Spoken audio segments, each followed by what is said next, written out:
Hey guys, I wanted to do this quick video on how to make bread. I have a super easy bread recipe. It's an hour from start to finish. I've got everything here. I will put the recipe in the description. The recipe that I'm doing right now, it is doubled, so I'm making 4 loaves at a time. When I put it in the description, I'll put it in for 2 loaves.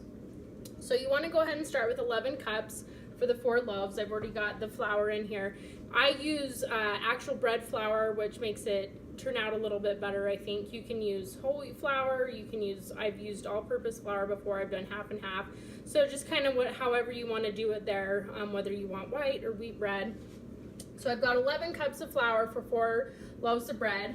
And then we are going to put a teaspoon of salt. And then we are going to put 3 tablespoons of yeast, and I just use an instant saf yeast. And I like to keep mine in the freezer when I'm not using it because it stays a little bit longer, seems like. So 3 tablespoons of yeast, and then 3 tablespoons of oil. And I've also used applesauce for this in place of oil. It works good too, it's a little bit healthier. So you can use applesauce or oil. 1, 2, 3.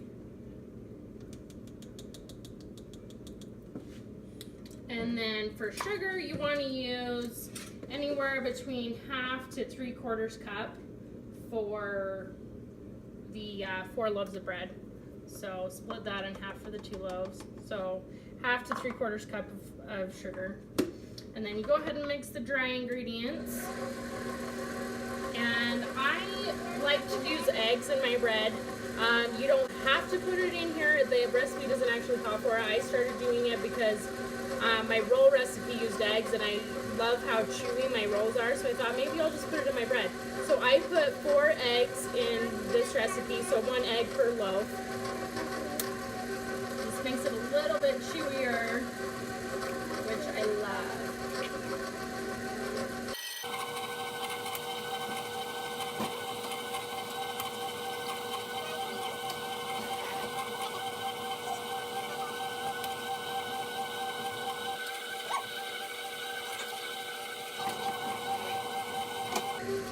Okay, so while that's stirring, I've got 4 cups of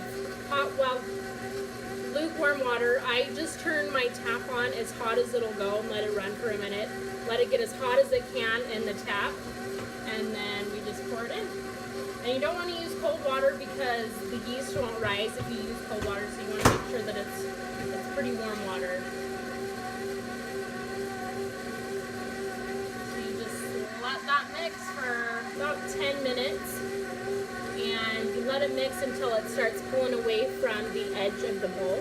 And in just a minute I'll show you what that looks like. So here we've got the bread mixing. You can see that there's flour sticking to the bottom of the bowl. So if you have that going on, you just put a teeny bit of water at a time and let it keep mixing until it grabs that flour at the bottom. It's already starting to do that, and I put probably less than a tablespoon there. Just a little drip at a time.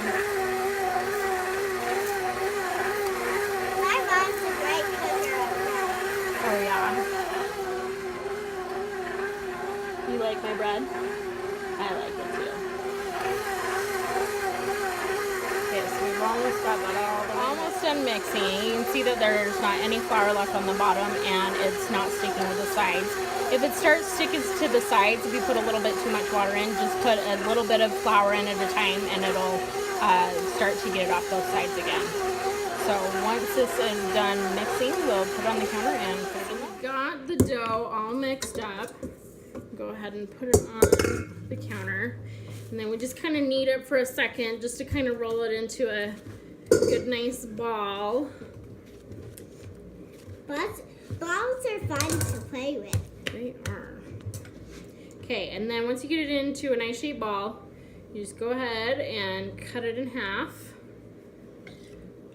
I just use a regular sharp knife, doesn't really matter. And then we take both of those halves and cut those in half for the 4 loaves. And then once we get them into our 4 sections, we just go ahead and kind of roll them a little bit. So you can see that. Just kind of roll them and then tuck the sides a little bit and then just plop them in your loaf pan. Okay, you want to make sure that they touch the sides and that way when they rise, they are the right length. So you go ahead and do that with your 4 loaves. You just kind of roll it, tuck the sides a little bit, and plop it in your pan. You got it, sis? Yeah. Easy peasy. Lemon squeezy. Plop it in your loaf. Got it? Okay, and then we'll wait about 20 minutes to let them rise. Okay, it's been about 15 minutes, and you can see that it's already risen quite a bit. You can let it rise a few more minutes if you want. My husband likes a little bit more dense bread, so I usually only rise it for about 15 minutes. Despite what people think, you do not have to rise your bread twice. My sister would kill me if she saw this video because she insists that you have to rise it twice, but every time that I do, it never turns out. So I only just do it once. Okay, so we've got our bread in the oven, and then we turn it to 350, and then we cook it for 20 minutes. Okay, it's been 20 minutes and the loaves are done. That's what they look like. So leave a comment, let me know how your recipe turned out, and subscribe to the channel and watch for future videos.